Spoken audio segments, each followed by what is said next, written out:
क्या तुम्हें पता है कि मेरी जो लॉयल ऑडियंस है वो बस मेरा मजाक ही उड़ाती रहती है कि एक्स्ट्रा तेरे जोक्स कितने बकवास होते जा रहे दिन प्रतिदिन। तो मैंने सोचा क्यों ना तुम्हें मेरा कॉम्पिटिटर दिखाया जाए जिसके जोक्स मेरे से भी बकवास है। तो आज हम बात करेंगे सुनील पाल के बारे में, जिसके जोक्स सुन के तुम बोलोगे what the fuck.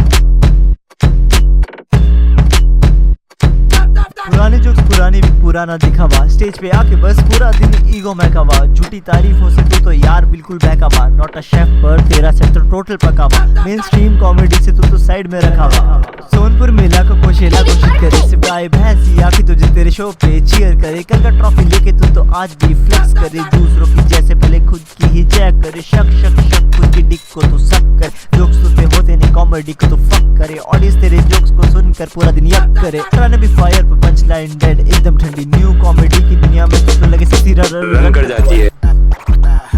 Rapid fire, big on fire, false empire to expire, mirror lies, self-square, dream retire, flames higher, Sunil Pal, ego tall, flex small, crowd call, big fall, jokes tall, past tall, mic wall. Narcissism at its peak and thinking it's gold, but time doesn't wait, your legacy so fucking old. Mirror shows the truth that you refuse to face, and I'm here to bury your and erase your trace. मैं बोल रहा था uncle वो wig गिर जाएगा। सुनील पाल तो ये इतना ज्यादा पुराना कॉमेडियन है कि अकबर के दरबार में तानसेन के लिए यही ओपन करता होगा। ये इतना ज्यादा पुराना है कि लोगों ने इसको अपनी एक बुरी याद की तरह भुला दिया था, बट अब ये फिर से लाइमलाइट में आ रहा है क्योंकि नए नए पॉडकास्ट में जाके एक किलसे हुए अंकल की तरह बैठ जाएगा और जितने भी नए नए कॉमेडियंस हैं उनको क्रिटिसाइज करेगा, उनको आतंकवादी, टेररिस्ट, जान से मार दो, पता नहीं क्या क्या बोलता रहता है भाई ये बुड्ढा। तन्मय भट्ट हुए, मुनावर फारूकी हुए, तो वो लोग भी अपने कंटेंट में बहुत सारी चीज़ें यूज़ करते हैं जो कि टीनेजर्स पे थोड़ा बहुत बुरा इम्पैक्ट पड़ेगा। ये जो गाली गलौज वाले आतंकवादी है, इनको कलाकार में आतंकवादी कहता हूँ। कितनी बार समझाया है तुझे कि आतंकवादियों की प्रेम कहानी नहीं होती उनकी प्रेम कहानी। पाले हुए कुत्ते जो भौंकते हैं, तो ये सब लोग पागल हैं, लोग अपने आप के अपने बाप के नहीं सके, गाली गलौज देके परफॉर्म करके आज यहाँ पर पहुंचे। मुझे पता नहीं कि औकात क्या है, कुछ नहीं है, तो कौड़ी के लोग हैं, तो कौड़ी के लोग, इनकी कोई औकात ही नहीं है, सिर्फ बोल बच्चन है और खरीदा हुआ व्यूज है और पाले हुए कुत्ते जो भौंकते हैं। चल और ये बंदा ऐसा क्यों करता है ये सुन के तुम्हारी लिटरल फट जाएगी। ये ऐसा इसलिए करता है क्योंकि जितने भी नए कॉमेडियंस हैं वो बस अपने सेट में गालियां यूज कर रहे, तो इसको बस चिढ़ मच गई। तो सोचो अगर इस लॉजिक चेहरा मासूम जियानी तेरे दिल च शैतानी। तो सोचो अगर इस लॉजिक से देखा जाए तो अगर मैं इस वीडियो में भी गाली दे दूं तो मैं टेररिस्ट हूँ। ये बंदा किलस के बैठ जाएगा हर एक पॉडकास्ट में जाके, और तुम कभी जाके इसके जोक्स सुनना भाई, इसके जोक्स इतने ही फनी होते हैं जितना पाकिस्तान में पानी ना के बराबर। सोनू निगम जी के वर्ल्ड टूर में बहुत वर्ल्ड टूर के अलावा उनके साथ शोज फैमिली जैसे मेरे लिए परिवार निगम था वो। चुप! कि सोनू जी आपके जीवनी लिखूंगा मैं, आपकी बायोग्राफी लिखूंगा, उसका नाम होगा सोनोग्राफी। क्योंकि आप गायनो वोकोलॉजिस्ट है, गायनोकोलॉजिस्ट। भोसड़ी के मदर चौथ बहन के लोड़े, मच्छर की झांट, गांडू मां की चूत तेरी। हर पॉडकास्ट में आके ये बंदा सबसे पहले एक ही चीज बोलता है कि नए नए कॉमेडियंस का नाम नहीं लूंगा। कोई भी आर्टिस्ट इनमें से जिसका आपने जो आप सोच रहे हैं, इनका मैं किसी का नाम नहीं लेता। फिर पूरे पॉडकास्ट में उनका ही नाम लेता रहेगा, तन्मय भट्ट ऐसा है, समीर रैना ऐसा है, आपस में एक दूसरे के गोटे चाट के फेमस हुए हैं। मेरे चैनल को इन लोगों ने बंद करवा दिया, मेरे चैनल पे पता नहीं फॉल्स स्ट्राइक मार दी, पता नहीं क्या क्या बोलता रहता है, रोता ही रहता है भाई ये हर एक पॉडकास्ट में। तो आपके दर्शक जो हाँ हैं जी, सवाल दर्शकों का सम्मान करते नाम लेते। जी जी जी, वरना मैं उसकी किसी बात से उसको किसी तरह का कुछ भी नहीं मानता मैं। ओके, जिस दिन करेगा उस दिन मैं पैर भी छूंगा उसके। पैर तो अंकल आप मेरे छुओ, डिस्ट्रैक्ट पे आप पे ज्यादा ब्रूटल नहीं हुआ, नहीं तो आपके विग से लेके जो घुटने में दिमाग है ना सब पे एक एक बार बना देता। बाहर से याद आया सुनील पाल बस राइमिंग कर देता, जो के नाम पे बर्तन मांजना, रांझना, साजना, बस यही होता रहता है भाई। मतलब मैंने अपनी पत्नी को फिल्म दिखाई रांझना, फिल्म देखकर घर पे आके कहती है मेरे पेरे रांझना, बर्तन सारे मांझना।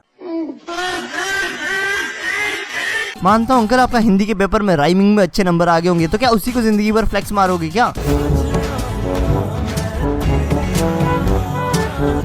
2005 में ये लाफ्टर चैलेंज जीता था, बस अब थोड़ा टाइम 10-15 साल रुक जाओ, इसकी ऑडियंस ऑलमोस्ट खत्म ही होने वाली है वैसे भी। आई शपथ भाई, कोविड की अगर एक और वेव आई होती ना तो सुनील पाल की ऑडियंस ऐसे ही खत्म थी, क्योंकि सुनील पाल की ऑडियंस में सारे बुड्ढे भरे पड़े। तन्मय भट्ट से क्या प्रॉब्लम है? क्यों नहीं होना चाहिए? एआईबी का फुल फॉर्म आप घर पे ले सकते हो क्या? यहीं से तो शुरुआत है उसकी। आपने एक बार बोला भी था कि ये लोग 3-4 दिन के लिए कोकीन खा के सो गया। नशेड़ी है ना सबके सब नशेड़ी, ये सारा ग्रुप ही नशेड़ी है, ये बिल्कुल इमोशनलेस लोग हैं। एक दो बार देखा भी मैंने, माफ करना, देखा भी, नहीं हंसी आई मुझे, बिल्कुल नॉन फनी लगेगा। एक सेकंड को मैं AIB की फुल फॉर्म भी ले लूं घर पे, बट अगर मैंने इसकी वीडियो घर पे चला दी ना तो मुझे इस तरीके से देखेंगे जैसा मेरा 10th की मार्कशीट के बाद देखा था, एकदम डिसअपॉइंटेड। और एक सेकंड, जो अंकल है इनका जो फेमस कैरेक्टर है रतन नूरा करके, वो शराबी है, बट टेक्निकली इनकी जो पूरी फेम वगैरह सब कुछ है वो रतन नूरा की, यानी एक शराबी कैरेक्टर को प्ले करने की वजह से है ये। आपका जो कैरेक्टर था रतन नूरा का, हमारा नाम है रतन नोरा, अनफोल्डिंग टैलेंट में आया हूँ पूरा के पूरा।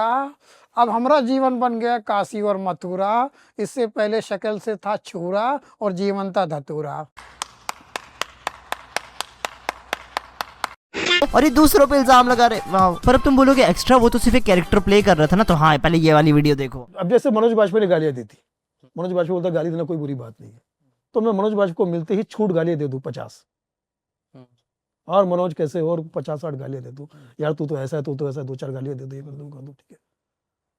तो क्या ये मैं सही कर रहा हूँ? हाँ, तो अब लॉजिक समझना, ठीक है। अगर मनोज वाजपेयी एक गालियां देने वाला कैरेक्टर प्ले करे तो इसको दिक्कत हो जाती है, बट अगर वहीं पे ये कुछ इस टाइप का कैरेक्टर प्लेस करे तो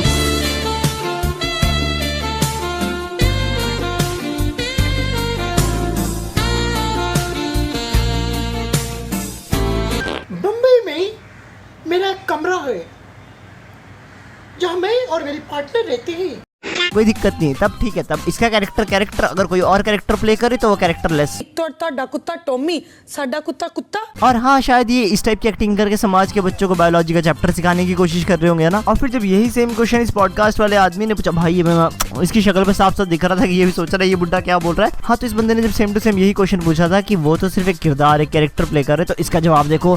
बट सर मनोज बाजपेयी का वो किरदार पर्दे पे गाली दे रहा है ना? मनोज बाजपेयी जो किरदार निभा रहा है वो किरदार गाली देता है, क्योंकि वो ओरिजिनल गाली देता होगा ना, तो ओरिजिनल में वो मरा भी है। लेकिन एक सेकंड, शराबी वाला तो आप भी करते थे एक आइटम। देखिए, शराबी का कैरेक्टर करके उस पर जोक बनाना, और ऐसा जोक बनाना कि जो लोगों के सुनने में बड़ा मजा। आयरनी हो रही है जी, बहुत भयंकर। कितना ही ज्यादा इलॉजिकल हो सकता है भाई कोई आदमी। हाँ, मतलब अगर आपने मूवी में गाली दी तो आप रियलिटी में भी देते हो, अगर आप मूवी में मर गए तो आप रियलिटी में भी मर जाओ, और अगर आपने सुनील भाई मूवी में पकड़ा तो आप रियलिटी में भी पकड़ते हो। मतलब कैसी अपमानजनक बातें कर रहा है लड़का, ये अश्लील है ये लोड़ा। हाँ, मतलब मूवी में जो होता है रियलिटी में भी होता है। Very good. जस्ट बिकॉज आपका सेंस ऑफ ह्यूमर मैच नहीं करता किसी से, उनको टेररिस्ट, 2 कौड़ी के लोग, इनको मार दो, पता नहीं ये सब बोला कैसे जस्टिफाई हो सकता है। क्लीन कॉमेडी, बस यही चीखता रहेगा। इतनी क्लीन कॉमेडी करता है ना ये बंदा कि इसके पूरे सेट से ही कॉमेडी क्लीन हो जाती है। मैं सबसे गलत फहमी में जी रहा था, मैं सोच रहा था सुनील पाल की सिर्फ कॉमेडी डेड है, नहीं इनका लॉजिक भी डेड है भाई।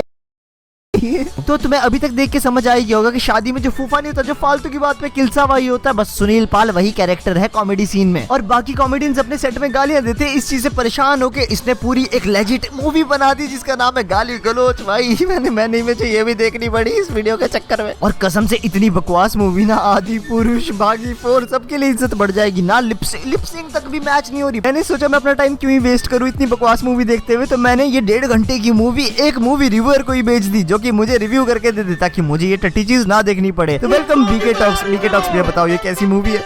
नहीं क्या बताऊं मैं, क्या बताऊं? नहीं पहले मुझे ये बताओ कि टट्टी मुझे ना देखनी पड़े इसलिए मैं इसको भेज देता हूँ, ये क्या बात हुई? ये क्या बात हुई? इस एक्स्ट्रा को तो मैं बाद में देखता हूँ, पहले मैं इस मूवी को प्रणाम करना चाहूंगा, क्योंकि मैंने बहुत मूवीज देखी है जो मूवीज बहुत ही रेयर केस में बनती है, जिनको म्यूजियम में रखा जा सकता है, क्योंकि आने वाले 100 सालों तक, 150 सालों तक ऐसी मूवीज बन ही नहीं सकती, कोई बनाने का सोच भी नहीं सकता, ह्यूमन ब्रेन की कैपेसिटी उतनी है ही नहीं। For example the great Adipurush and the legend, the myth, देशद्रोही, जिनको सरवाइव करते वक्त मैं सोच रहा हूँ कि पिछले जन्म में मैंने कौन सा ऐसा पाप किया है, भगवान इससे अच्छा तो मुझे मौत ही दे दे। एंड गेस व्हाट, भगवान ने सुन ली मेरी। एक्स्ट्रा ने भेज दिया मुझे गाली गलौज पिक्चर, जो भाई लिटरली खुद मौत थी, जिसको मैं पिछले 3 घंटे से देखे जा रहा हूँ। और जब मैंने सोचा कि भाई मूवी कब खत्म होगी, मैंने टाइम देखा, 20 मिनट खत्म हुए थे, वो भी 2x पे, वो भी स्किप करते करते। माँ कसम भाई, इसको देख के मेरी आंखों में ब्रेन स्ट्रोक हो गया और दिमाग में हार्ट अटैक। साला नापतोल की एड इसके सामने मास्टरपीस लगेगी, और साले तू एक्स्ट्रा मेरा दुश्मन है, तू मुझे मारना चाहता है ये आदमी। अरे ऐसी पिक्चर तो पाकिस्तान में बॉम्ब की तरह गिरानी चाहिए, और ये मुझको भेज रहा है। एक्स्ट्रा भाई मेरे, मैं बता रहा हूँ पाप लगेगा, गरुण पुराण में इसकी अलग सजा है। अरे सॉरी भैया, देखो इतना तो कर ही सकते हो आप मेरे लिए, ठीक है, पर मुझे ये टट्टी चीज नहीं देखनी पड़ी, मैंने बीच बीच से देखी थी। थैंक यू भैया। Subscribe to BK talks. पता नहीं किसके Nokia 3310 के फोन पर इसने ये मूवी शूट करी और उस पर एडिट करी भाई। इतनी गंदी क्वालिटी, ऊपर से लिपसिंग भी मैच नहीं हो रही, एक्टिंग भी बकवास। इसने खुद लिखी, खुद डायरेक्ट करी है, तो इसीलिए खुद को ही गालियां देने वाली स्क्रिप्ट लिख दी। और बड़ा अच्छा लगा। क्या बाबा आदम के जमाने का जोक सुना रहा है? कुछ नया सुनाना जिसके लिए आपको बुलाया। अरे ये क्या तू पुराने सड़ेले चुटकुले मार रहा है? चेहरा मासूम जिया नी तेरे दिल च शैतानी। इस मूवी में जाके ये शो में भी आंटियों को छेड़ रहा है गंदे गंदे फ्लर्ट मार के कि अरे आप तो कितनी सुंदर हो, आपको तो भगवान ने बनाया है। दुनिया के जितने भी मैन हैं सब आप महिलाओं के फैन हैं, क्योंकि आपके पास विश्व का हर ज्ञान है। हाँ, आप लोग नेचुरल ब्यूटी है, आपने मेकअप किया ही नहीं हुआ क्योंकि जरूरत नहीं है। वो आंटी है इसको बदले में ये बुड्ढा कैसे जोक सुना रहा है क्या? इसको पता है शायद अपनी वैल्यू का कि इसको गालियां ही पड़ेगी जहाँ भी जाएगा, तो इसने अपनी मूवी में खुद को गालियां पड़वाई दी। अब देखो, अब तक तुम्हें ये सुनील पाल का कैरेक्टर, मतलब कैरेक्टर तो है नहीं, ये बंदा ही ऐसा है, इसको देख के ऐसा हो ही गया होगा कि ये क्या प्राणी है, ये क्या वैरायटी है, ये धरती पे क्यों है। तो ये सब ख्याल तो तुम्हें तुम्हारे दिमाग में आए होंगे, तो तुमने सोचा होगा ना कि इसको गायब भी तो कर सकते हैं। तुमको सच बता दो, सुनील पाल तुमसे भी कहीं आगे की सोच रखता है। तो यस गाइस, सुनील पाल ने अपने आप को गायब भी कराया, उसने अपनी खुद की किडनैपिंग कराई। देखो, पहले खुद की किडनैपिंग कराई, ठीक है, फिर न्यूज चैनल्स वगैरह में खुद ही रिपोर्ट वगैरह करा, और उसके बाद इसकी ऑडियो वायरल होगी किडनैपर के साथ, जिसमें ये कुछ ऐसी बातें कर रहा है। पड़ गया तो कुछ ना कुछ बताना पड़ेगा ना भाई। हाँ तो सर बात ही है ना, जैसा आपने कहा हमने वैसे ही कर दिया, लेकिन फिर भी आप ऐसा कर रहे हो तो गलत है ना। आप घबराओ मत, आपका किसी का नाम नहीं लिया मैंने और किसी का कुछ नहीं मिला। मैंने बस यही बोला कि और पुलिस में कंप्लेंट नहीं करवाई है। पुलिस तो ये आपकी बीवी क्यों, आपने बीवी को बताया नहीं था क्या, अपनी इसमें शामिल नहीं करा था क्या पहले ही? सर आपने जैसा बोला हमने वैसा किया, आपने अपनी पत्नी को भी नहीं बताया था इस प्लान के बारे में।